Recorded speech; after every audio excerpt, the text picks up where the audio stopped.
আমাদের মালিক মহান রব্বুল ইজ্জত ওয়াল জালালের দরবার, যিনি আমাদের মতো গুনাহগার গোলামকে হাজারো গুনাহ করার পরে, হাজারো অপরাধ করার পরে সেই গুনাহ পাপ রাশি পঙ্কিলতাকে ভুলে মুছে সাফ করে দেওয়ার জন্য আবার একটি জুমার নামাজ আদায়ের জন্য মসজিদমুখী হওয়ার তৌফিক দান করেছেন।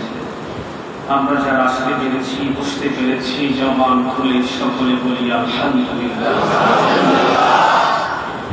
হৃদয়ের সবটুকু ভালোবাসা উজাড় করে দরদ ভক্তির সাথে দরুদ ও সালামের হাদিয়া নাজরানে পেশ করছি আমাদের প্রাণপ্রিয় নবী, বিশ্ব নবী জনাবে মুহাম্মদ রাসূলুল্লাহ সাল্লাল্লাহু আলাইহি ওয়াসাল্লাম। সম্মানিত মুসল্লিন, আমরা সবসময় একটি বই থেকে কথা শুনি। সবাই বলেন বইটির নাম কি? আরো জোরে বলেন। এই বইয়ে কোনো ভুল আছে? কোনো সন্দেহ আছে? কোনো সংশয় আছে? আজ পর্যন্ত কেউ কোনো ভুল ধরতে পেরেছে? ভুল ধরবে বা কেমন করে? তার কারণ হলো এই বইটি তিনি আসমান থেকে নাজিল করেছেন। তিনি কে? তো আল্লাহ যে বই নাজিল করে ওই বইয়ে কোনো ভুল থাকতে পারে? একথা যে বিশ্বাস করে সে মুমিন না কাফের?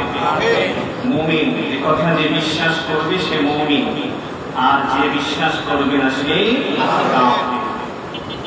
এই পৃথিবীতে অনেক নাস্তিক মুরতাদের জন্ম হয়েছে, অনেক নাস্তিক মুরতাদ এই পৃথিবীতে এসেছে, যারা বলেছিল unseen is nothing, there is no God, পৃথিবীতে স্রষ্টা বলতে কেউ নাই। একথা অনেকে বলেছে, কিন্তু আজ পর্যন্ত কেউ একথা বলার সাহস পায়নি যে এই কিতাবের ভিতরে ভুল আছে। যদি কেউ বলে তাহলে মানুষটাকে বলবে তুমি কিতাবের ভুল পেয়েছো, তাহলে কোথায় ভুল পেয়েছো, কতটুকু ভুল পেয়েছো, তুমি এই কিতাবটা আবার নতুন করে রচনা করো। বলেন তো কোনো মানুষের পক্ষে এই কিতাব রচনা করা সম্ভব? আল্লাহ তাআলা অনেক আগেই তিনি প্রশ্ন ছুড়ে দিয়েছেন, وَإِن كُنتُمْ فِي رَيْبٍ مِّمَّا نَزَّلْنَا عَلَىٰ عَبْدِنَا فَأْتُوا بِسُورَةٍ مِّن مِّثْلِهِ। আল্লাহ তাআলা বলেছেন, তোমাদের ভিতরে কারো যদি সাহস থাকে তাহলে সে যেন এই কোরআনের মতো অনুরূপভাবে একটা সূরা বানিয়ে নিয়ে আসে। এই সূরা বাকারার মতো নয়, এই সূরা আলে ইমরানের মতো নয়, এই সূরা ইয়াসিনের মতো নয়, একেবারে ছোট্ট সূরা। অনন্ত কোরআনের একটা ছোট সূরা আছে, সূরাটির নাম সবাই বলে। আল্লাহ তাআলা বলেছেন তোমরা যদি পারো তাহলে এই সূরাতুল কাউসারের মতো একটা ছোট সূরা বানিয়ে নিয়ে এসো। যখন কোরআন নাজিল হয়েছিল ওই যুগে অনেক কবি ছিল, অনেক গণক ছিল যারা কবিতা পাঠ করত, যারা গণনা করত। তো আল্লাহ রাব্বুল আলামিন তিনি চ্যালেঞ্জ করে দিলেন যে ঠিক আছে, হ্যাঁ তোমরা বলছো এই কিতাব আমার নবী বানিয়ে বানিয়ে বলে, তাহলে তোমরা আমার কিতাবের মতো ছোট একটা সূরা বানিয়ে নিয়ে এসো। আল্লাহু আকবার বলেন। ওই সময় অনেক কবি ছিল, ইবনে কায়েস, এছাড়াও অনেক কবি ছিল, তারা অনেক সময় পার করেও কোরআনের মতো একটা ছোট সূরা তারা বানাতে পারে নাই। আমার ভাইরা চ্যালেঞ্জ দিয়েছিল যে সূরাতুল কাউসার বানিয়ে নিয়ে এসে। সূরাতুল কাউসার তারা পবিত্র কাবা শরীফে রেখে দিয়েছিল, আর সূরাতুল কাউসারের শেষে একটা আয়াত, একটা কথা নতুন করে তারা যোগ করেছিল। সেই কথাটি হলো ইন্না আ'তাইনাকাল কাউসার ফাসাল্লি লিরাব্বিকা ওয়ানহার ইন্না শানিয়াকা হুয়াল আবতার লাইসা হাদা বিকালামিল বাশার। চিৎকার দিয়ে বলুন আল্লাহু আকবার। লাইসা হাদা মিন কালামিল বাশার। ওই কবি সূরাতুল কাউসারের পাশে এই কথাটা লিপিবদ্ধ করেছিল। তার মানে হলো তোমরা বলতেছো যে মুহাম্মদ যে কিতাবের কথা বলে এই কিতাব মুহাম্মদের রচিত না, লাইসা হাদা বিকালামিল বাশার, এটা কোনো মানব রচিত কিতাব হতে পারে না। চিৎকার দিয়ে বলুন আল্লাহু আকবার। কোরআন কারীম এটি এমন একটি কিতাব, এই কিতাবের কাছে যে আসে আল্লাহ তাকে সম্মানিত করেন। সুবহানাল্লাহ। আমার বন্ধুরা, আজ ১,৫০০ বছর হতে চলেছে কোরআনুল কারীম আমাদের মাঝে আল্লাহ তাআলা দিয়েছেন। পৃথিবীর বুকে অনেক নাস্তিক এসেছে, অনেক মুরতাদ এসেছে, কেউ কোনদিন বলতে পারে না যে কোরআনের ভিতরে একটা ভুল আছে। কেউ আল্লাহ রাব্বুল আলামিন এই কিতাব শুরু করেছেন জানেন, আল্লাহ বলেছেন যালিকাল কিতাবু লা রাইবা ফীহি হুদাল লিল মুত্তাকিন।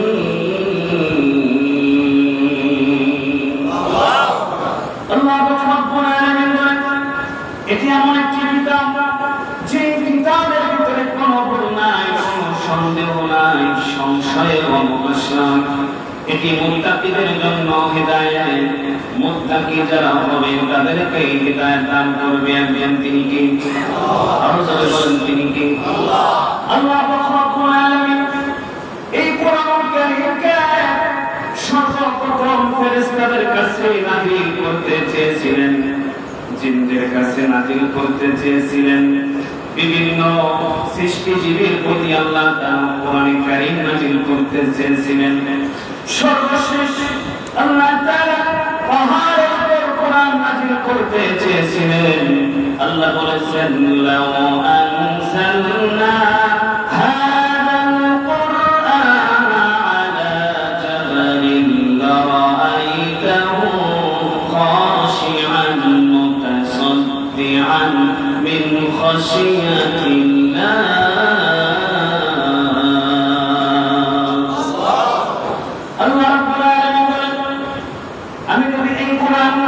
পাহাড়ের উপর নাযিল করতাম তাহলে পাহাড়ের অবস্থা এমন হতো যে পাহাড় আমার ভয়ে চূর্ণ বিচূর্ণ হয়ে যেত।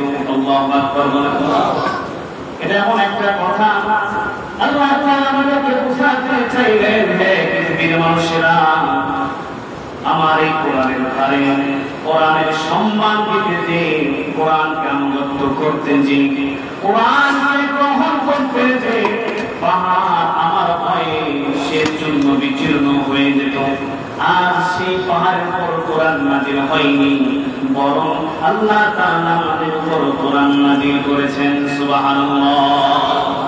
আলহামদুলিল্লাহিল্লাযী আনজালা আলা আবদিহিল কিতাবা ওয়া লাম ইয়াজআল লাহু ইওয়াজা।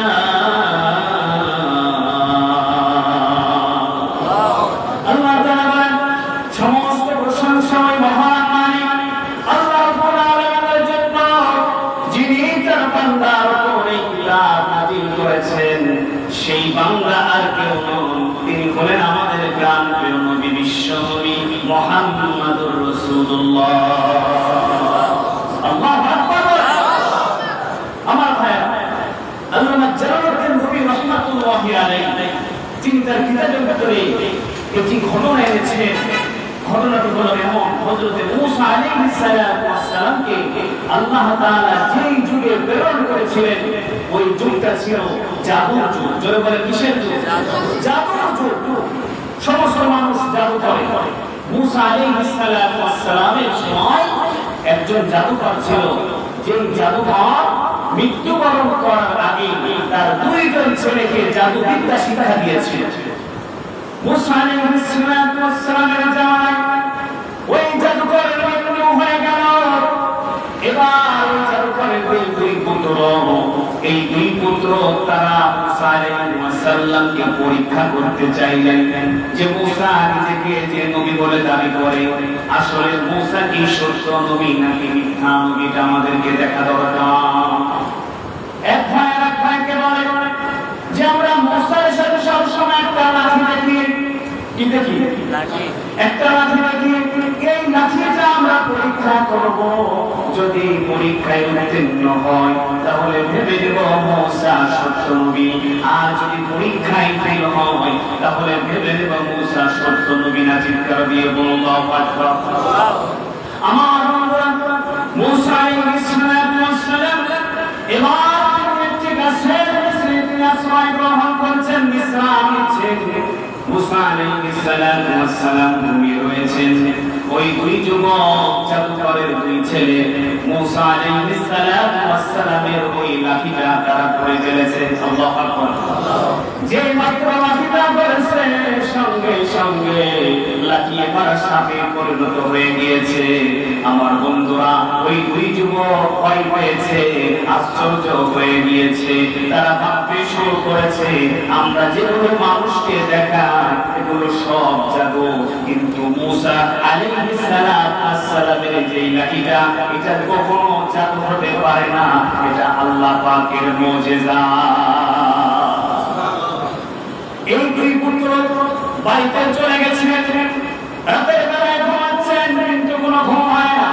প্রচন্ড জ্বর চলে এসেছে, বেহুশ অবস্থায় হয়ে গিয়েছে, অজ্ঞান হয়ে গিয়েছে। এক ভাই বলতেছে যাও যাও, মুসা আলাইহিস সালাম সত্য নবী, তার কাছে যে তোমরা ক্ষমা প্রার্থনা করো, তার কাছে যে তোমরা মাফ চাও, তোমরা বিয়াদবি করেছো। মুসা আলাইহিস সালামের কাছে এবার যাওয়া হলো। যাওয়ার সঙ্গে সঙ্গে মুসা আলাইহিস সালাম ওই দুই বাচ্চাকে তিনি ক্ষমা করে দিলেন, সাথে সাথে তারা সুস্থ হয়ে গেল। হযরত জালালউদ্দিন রুমি রাহমাতুল্লাহি আলাইহি তিনি আমাদেরকে বোঝাতে চাইলেন এই পৃথিবীর মানুষেরা মুসা আলাইহিস সালাম তিনি ঘুমিয়েছিলেন, তার রাতে আল্লাহ পাকের মুজিজা ঘুমাইনি। আমাদের নবীও ঠিক তেমনি ভাবে মদিনাতুল মুনাওয়ারা মসজিদে নববীর সবুজ গম্বুজের নিচে তিনি ঘুমিয়ে আছেন। আল্লাহ পাক রব্বুল আলামিন তাকে নিয়ে গিয়েছেন, কিন্তু তিনি তার মুজিজা নিয়ে যান নাই, তিনি তার মুজিজা কোরআন রেখে গিয়েছেন। নবীজি ঘুমিয়ে আছেন, কিন্তু তার মুজিজা কোরআন ঘুমাই নাই। সুবহানাল্লাহ। এজন্য এই কিতাব হলো একটা জীবন মুজিজা। এই কোরআনের কাছে যারা আসে, এই কিতাবের কাছে যারা আসে, এই কিতাব যারা মেনে চলে, এই কিতাব যারা শ্রবণ করে, এই কিতাব যারা নিজের জীবনের ভিতরে লালন করে, আল্লাহ পাক রব্বুল আলামিন বলেন তাদের জীবনকে আমি পরিবর্তন করে দেই।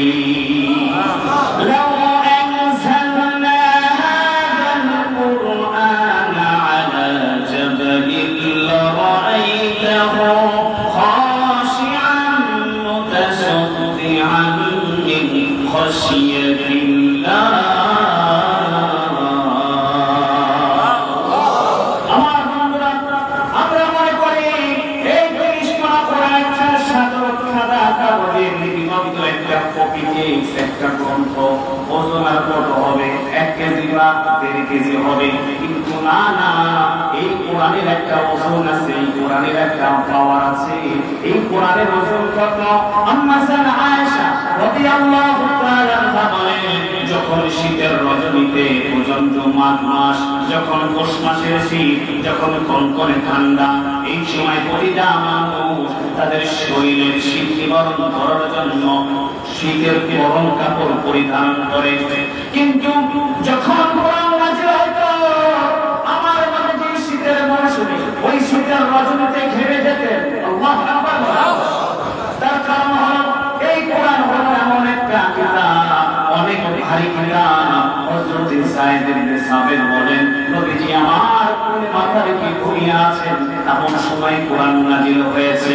কোরআন নাযিল হওয়ার সঙ্গে সঙ্গে আমি দেখতে পেলাম আমার শরীরগুলো ভারী হয়ে গিয়েছে, আমার কোলটা ভারী হয়ে গিয়েছে।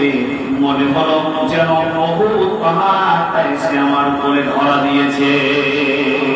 এত ওজন, এত আপনার ওই কোরআনের এত ওজন, যে ওজনের কারণে হযরত যায়েদ বলছেন আমার শরীরের তাপমাত্রা বেড়ে গিয়েছে, আমার শরীরে বিশাল ওজন অনুভব করতে শুরু করেছে। আল্লাহু আকবার।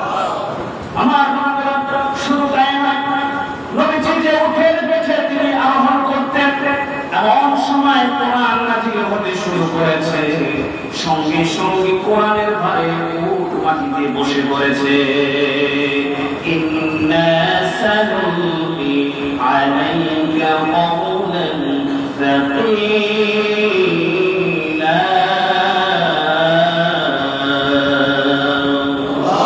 আল্লাহ রব্বুল আলামিন বলেন নিশ্চয়ই এই কিতাব অনেক ভারী, অনেক কঠিন। সাকিল মানে হলো অনেক ভারী, অনেক ওজনওয়ালা কিতাব। এই জন্য এই কিতাব আল্লাহ তাআলা একদিনে নাযিল করেনি। আমার বন্ধুরা, হযরত মুসা আলাইহিস সালাতু ওয়াস সালামের উপর তাওরাত কিতাব নাযিল হয়েছিল। মুসা আলাইহিস সালাতু ওয়াস সালামকে যে তাওরাত কিতাব দেওয়া হয়েছিল, এই কিতাবের ওজন ছিল 40 মণ। জোরে বলেন কত মণ?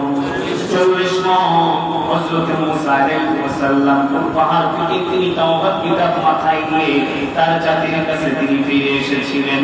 কিন্তু না, কোরআন আল্লাহ তাআলা একদিন নাযিল করেনি, বরং পৃথিবীতে যত কিতাব নাযিল হয়েছে সমস্ত কিতাবের চাইতে কোরআনের ওজন কম নাকি বেশি?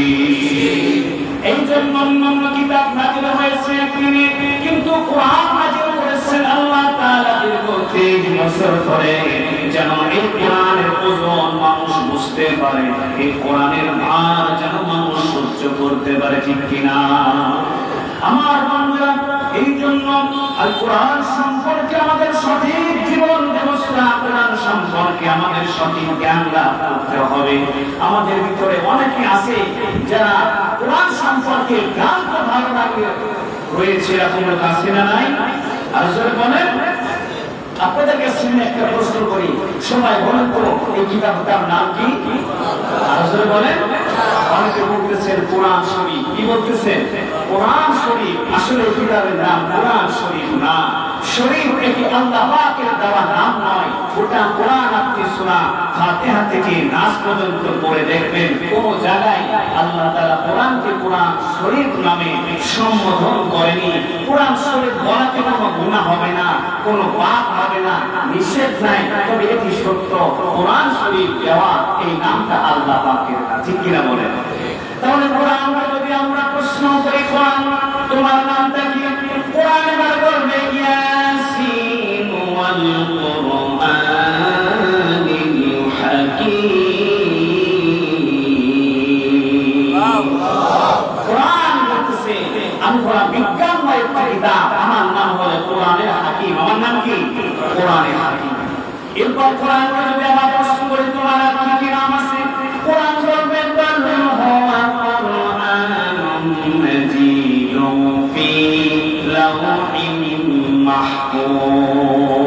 কোরআন বলছে আমার নাম হবে কোরআনে মাজিদ। আমার নাম কি?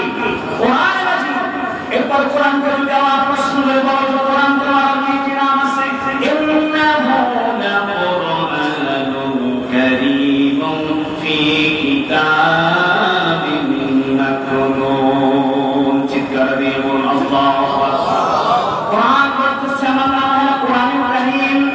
এরপর কোরআনকে যদি আপনি আরো প্রশ্ন করেন, কোরআন বলতেছে ইন্না নাহনু নাযালনা যিকরা ওয়া ইন্না লাহু লাহাফিজুন। কোরআন বলতেছে আমার নাম হলো জিকির। আমার নাম কি? জিকির। এজন্য কোরআন শরীফ বলাতে কোনো গুনাহ হবে না।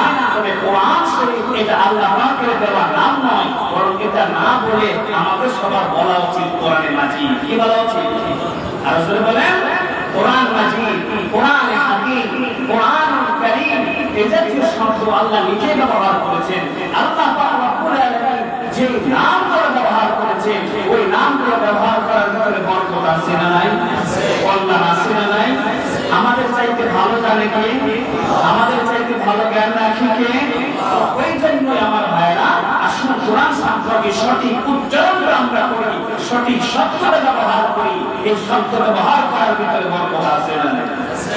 আমরা মুসলমান, কয়জন কোরআন শরীফ পড়ি? কয়জন কোরআন জানি? কয়জন কোরআন ঠিকমতো অধ্যয়ন করি?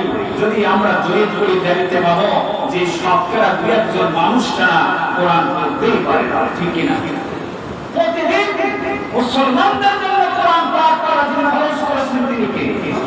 অথচ সেই কোরআন আমরা পড়ি না। হযরত আব্দুল্লাহ বিন মুবারক রাহমাতুল্লাহি আলাইহি তিনি বলেন ইমামে বুখারী রাহমাতুল্লাহি আলাইহি উস্তাদ হযরত আব্দুল্লাহ বিন মুবারক রাহমাতুল্লাহি আলাইহি হজ করেছেন। হজ করে তিনি বাড়ি ফিরবেন, এমন সময় দেখতে পেলেন একজন মহিলা মরুভূমির ভিতরে বসে বসে আল্লাহ পাকের জিকির করতেছে। যে মহিলা কোরআন ছাড়া কোনো কথা বলে না, সুবহানাল্লাহ, প্রশ্ন করলে খালি কোরআন দিয়ে উত্তর দেয়। আল্লাহু আকবার। এমন লোক পৃথিবীর ইতিহাসে আর পাওয়া যাবে। আব্দুল্লাহ বিন মুবারক রাহমাতুল্লাহি আলাইহি ওই মহিলাকে ডাক দিয়ে বলতেছেন, সালাম দেন, আসসালামু আলাইকুম ইয়া উম্মি, ওগো আপনার প্রতি আমার শান্তি, আপনার প্রতি আমার রহমত, আপনার প্রতি আমার দোয়া বর্ষিত হোক। মহিলা উত্তর দিলেন, সালামুন কাওলান মির রাব্বির রহিম। দয়াময় প্রতিপালক আল্লাহ পাকের পক্ষ থেকে সালাম। চিন্তা করে ওনাকে সালাম দিয়েছেন, কোরআন উত্তর দিচ্ছেন। মহিলা বোঝাতে চাইলেন, আপনি যে সালাম দিয়েছেন আমি সালাম গ্রহণ করেছি, আর দয়াময় প্রতিপালকের পক্ষ থেকেও সালাম বর্ষিত হয়েছে। চিৎকার দিয়ে আল্লাহু আকবার। আমার আব্দুল্লাহ বিন মুবারক মহিলাকে ডাক দিয়ে বলে, মারে আপনি এখানে কেন বসে আছেন? মহিলা বলতেছেন, মাইয়াল্লাহি ফালা মুদিল্লা লাহু, অর্থাৎ আল্লাহ তাআলা তাকে পথ ভ্রষ্ট করেন, দুনিয়ার কেউ তাকে পথ দেখাতে পারে না। আব্দুল্লাহ বিন মুবারক তিনি বুঝতে পারলেন মহিলা পথ হারিয়ে ফেলেছেন। যেই কাফেলার সাথে হজ করতে এসেছিলেন ওই কাফেলার লোকদের সাথে তিনি হারিয়ে ফেলেছেন, তার সঙ্গী সাথীদেরকে তিনি হারিয়ে ফেলেছেন। আল্লাহ তাকে পথ ভ্রষ্ট করেন, তাকে আর কেউ পথ দেখাতে পারে না। আব্দুল্লাহ বিন মুবারক এবার ভাবতে বলতেছেন, মানে আপনার বাড়ি কোথায়? মহিলা এবার তার জবান দিয়ে কোরআনের আয়াতে কারিমা তেলাওয়াত করে জবাব দিলেন। তিনি বলেন, সুবহানাল্লাযী আসরা বিআবদিহি লাইলাম মিনাল মাসজিদিল হারামি ইলাল মাসজিদিল আকসা। আল্লাহু আকবার। মহিলা বলতে চাইলেন, মুহাম্মদ সত্য যিনি তার বান্দাকে মসজিদে হারাম থেকে মসজিদে আকসা পর্যন্ত ভ্রমণ করিয়েছেন। মহিলা বোঝাতে চাইলেন, আমি হজ করতে মক্কায় এসেছিলাম, আমি এখন মসজিদে আকসায় যাব। তার মানে আমার বাড়ি হলো ফিলিস্তিন। আমার বাড়ি কোথায়? আর ফিলিস্তিন দেখেন, খালি কোরআনের আয়াত নিয়ে জবাব দেয়। আব্দুল্লাহ বিন মুবারক বুঝতে পারলেন মহিলার বাড়ি এবার ফিলিস্তিন, তিনি মনে হয় ফিলিস্তিনে যাবেন। আব্দুল্লাহ বিন মুবারক মহিলাকে ডাক দিয়ে বলে, মানে আপনি এইখানে কয়দিন ধরে বসে আছেন? মহিলা কোরআনের আয়াত দিয়ে জবাব দিচ্ছে, সালাসা লায়ালি সাওয়িয়া। ওই মহিলা বলতেছে, আমি 3 দিন 3 রাত এখানে বসে আছি। আব্দুল্লাহ বিন মুবারক আশ্চর্য হয়ে গেলেন, মানে আপনি এখানে বসে আছেন, নামাজের সময় তো হয়ে যায়, এখানে তো কোনো পানি নাই, আপনি কিভাবে নামাজ আদায় করেন, কিভাবে আল্লাহ পাকের জিকির করতেছেন পবিত্র গর্জন ছাড়া? মহিলা বলেন, ফাইল্লাম তাজিদু মাআন ফাতায়াম্মামু সাঈদান তাইয়্যিবা। চিৎকার দিয়ে আল্লাহু আকবার। মহিলা কোরআন কারিমে আয়াত দিলেন, যদি তোমরা ওযু করতে পানি ব্যবহার করতে পানি না পাও, ওযু করার জন্য পানি না পাও, তাহলে পবিত্র মাটি দিয়ে তায়াম্মুম করে নাও। মহিলা বোঝাতে চাইলেন, আমি তায়াম্মুম করে আমি নামাজ আদায় করতেছি। সুবহানাল্লাহ। আর যখন দেখেন সুবহানাল্লাহ। আমার আব্দুল্লাহ বিন মুবারক এবার ভাবলেন, যেহেতু মহিলা তার কাফেলা হারিয়ে ফেলেছিলেন, এবার এই মহিলার জন্য তিনি একটা উট নিয়ে আসলেন। বললেন, মারে এই উটের উপর আপনি আরোহণ করুন। মহিলাকে যখন উটের উপর আরোহণ করতে বললেন, আব্দুল্লাহ বিন মুবারক এবার মহিলার দিকে এভাবে চেয়ে আছে, বৃদ্ধ মানুষ যে এই জন্য তাকিয়ে আছেন যে মনে হয় তিনি পড়ে যাবেন, তার সমস্যা হয় কিনা। ওই মহিলা তিনি কোরআনে কারিমের আয়াত দিয়ে জবাব দিচ্ছেন, কুল্লিল মুমিনিনা ইয়াগুদ্দু মিন আবসারিহিম। চিৎকার দিয়ে বলুন আল্লাহু আকবার। মহিলা বলতেছেন, হে নবী, আপনি মুমিনদেরকে বলুন তারা যেন তাদের দৃষ্টিকে অবনত রাখে, আর নারীর দিকে যেন না তাকায়। আমার ভাইরা, আব্দুল্লাহ বিন মুবারক বুঝতে পারলেন মহিলা আমাকে তার দিকে তাকাতে নিষেধ করতেছে। সুবহানাল্লাহ। এবার আব্দুল্লাহ বিন মুবারক অন্যদিকে তাকালেন, মহিলা ওই আপনার উটের উপর আরোহণ করলেন। আব্দুল্লাহ বিন মুবারক এবার ওই মহিলাকে প্রশ্ন করলেন, মা রে, আপনি স্বাভাবিকভাবে কথা বলেন না কেন? যে কথা বলেন খালি কোরআন উত্তর দেন, স্বাভাবিকভাবে আমাদের মতো কথা বলেন না কেন?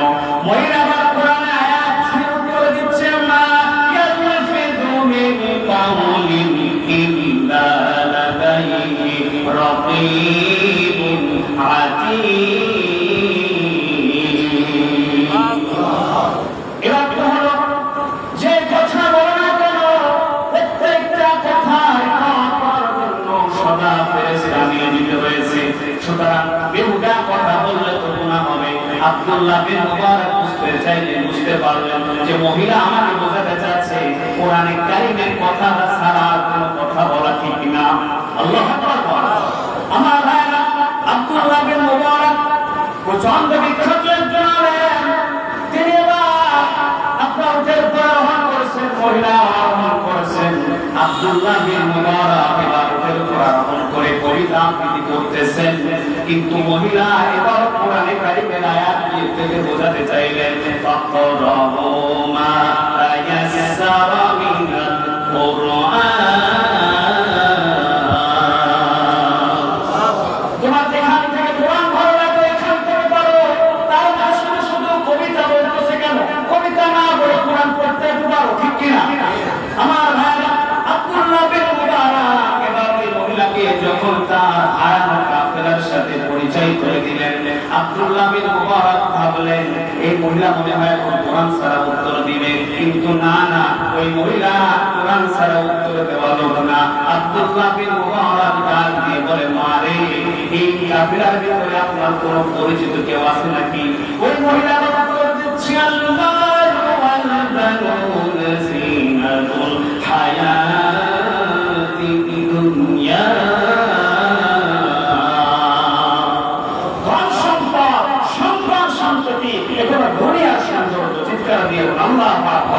ওই মহিলা বুঝাতে চাইলেন আপনার ভিতরে আমার সন্তান আছে, মানে ছেলেরা আছে। আল্লাহু আকবার।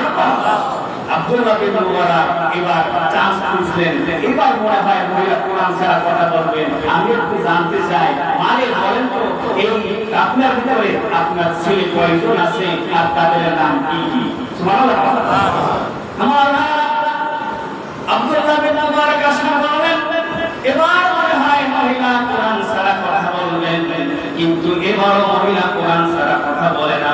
তিনি এবার উত্তর দিলেন, ইব্রাহিম খলিলা ওয়া কাল্লামাল্লাহু মূসা তাকলিমা ওয়া ইয়াহইয়া বিল কিতাবি বিকুওয়া। আল্লাহু আকবার।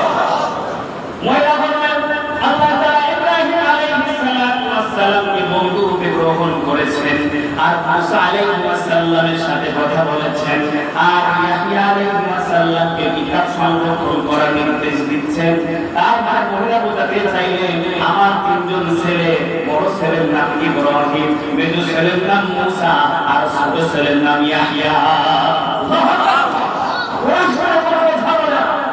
আমার ভাইরা, যখন ওই মহিলার সাথে আর কাফেলার সাথে ছেলেদের সাথে পরিচয় করে দিলেন, এবার ওই মহিলা তার সন্তানদেরকে বললেন, কোরআন কি বললেন, লা তানালুল বিররা হাত্তা তুনফিকু মিম্মা তুহিব্বুন। অতক্ষণ পর্যন্ত তোমরা কল্যাণ লাভ করতে পারবে না, মুমিন হতে পারবে না, যতক্ষণ না তোমরা তোমাদের প্রিয় বস্তুটা আল্লাহর রাস্তায় খরচ না করবে। মহিলা তার সন্তানদেরকে বোঝাতে চাইলেন, মেহমান বাড়িতে আসবে, তার জন্য কিছু খরচ করো, আল্লাহ তোমাদেরকে বরকত দিবে। আর যেরকম না কেন, সুবহানাল্লাহ। আমার বন্ধুরা, যখন আব্দুল্লাহ বিন মুবারকের সামনে বিভিন্ন খাদ্য, বিভিন্ন খাবার পরিবেশন করা হলো, আব্দুল্লাহ বিন মুবারক এবার তার সন্তানরা বললেন, আল্লাহ গোলাম আপনি খাবার খান। আব্দুল্লাহ বিন মুবারক বলে, না না, আমি খাবার খাবো না যতক্ষণ পর্যন্ত আমার প্রশ্নের উত্তর তোমরা না দিবে। আমি জানতে চাই তোমাদের মা এই রাতে মহিলা সন্তানরা বলতেছে আর বাবুনা সানাতান, আমার মা 40 বছর ধরে কোরআন দিয়ে কথা বলতেছে। আর সূরা কোরআন বলছে সুবহানাল্লাহ। আব্দুল্লাহ বিন মুবারক আশ-সূর্য হয়ে তিনিও কোরআনে কারীমের আয়াত উচ্চারণ করে বলেন যালিকা ফাদলুল্লাহি ইউতিহি মান ইয়াশা ওয়াল্লাহু যুল ফাদলিল আযীম। আব্দুল্লাহ বিন মুবারক এই মহিলা প্রশ্নের উত্তরের ধরন দেখে তিনি বলে উঠলেন এমন কথা সাধারণ কোন মানুষ বলতে পারে না, এটি আল্লাহ পাকের দয়া, যালিকা ফজল, আল্লাহ পাকের ফজল, আল্লাহ পাকের অনুগ্রহে এটা সম্ভব। ঠিক কিনা বলেন আমার ভাইরা? এই জন্য দেখেন একজন মহিলা কোরআন দিয়ে কথা বলে আর আমরা নবীর উম্মত দাবি করি কিন্তু কোরআন পড়তে চাই না, কোরআন শুনতে চাই না। নামাজি কোরআন পড়া শুনলে আমাদের শরীর জ্বলে, বিভিন্ন ধরনের কষ্ট শুরু হয়। ঠিক কিনা? ইমাম সাহেব নামাজ কোরআন পড়তেছেন, পিছন থেকে অ্যানাউন্স করতেছে তাড়াতাড়ি হুজুর রুকুতে যান, আমি দাঁড়াইতে পারতেছি না। এরকম যারা চ্যালেঞ্জ করে, এরকম যারা আপনার কন্ট্রাক্ট দেয় এবং যারা আপনার ইসলাম দেয়, এরা কখনো ইমানদার হতে পারে না। এদের নামাজ আল্লাহর দরবারে কবুল হবে না। আওয়াজ করে বলেন ঠিক কিনা? কোরআনের সৈনিক মোরা নেই তো পরাজয়, এক আল্লাহর গোলাম মোরা, এই তো পরিচয় আমার, এই তো পরিচয়। আল কোরআনের সৈনিক মোরা নেই তো পরাজয়, এক আল্লাহর গোলাম মোরা, এই তো পরিচয় আমার, এই তো পরিচয়। আমার ভাইরা আল কোরআনের সৈনিক হতে হবে, আল কোরআন পড়া শিক্ষা লাগবে, আল কোরআন দিয়ে জীবন পরিচালনা করতে হবে, নতুবা নবীর সুপারিশ পাবেন না, নতুবা আল্লাহ পাকের জান্নাতে আপনি যেতে পারবেন না। আল্লাহ তাআলা আমাদের সবাইকে কোরআন শিখার, কোরআন বুঝার, আমল করার তৌফিক দান করুন। আমরা বলি আমিন। আমার তৌফিক ইল্লা বিল্লাহ। যারা সুন্নাত পড়েননি, যারা তার কওলার জন্য সুন্নাত পড়েন।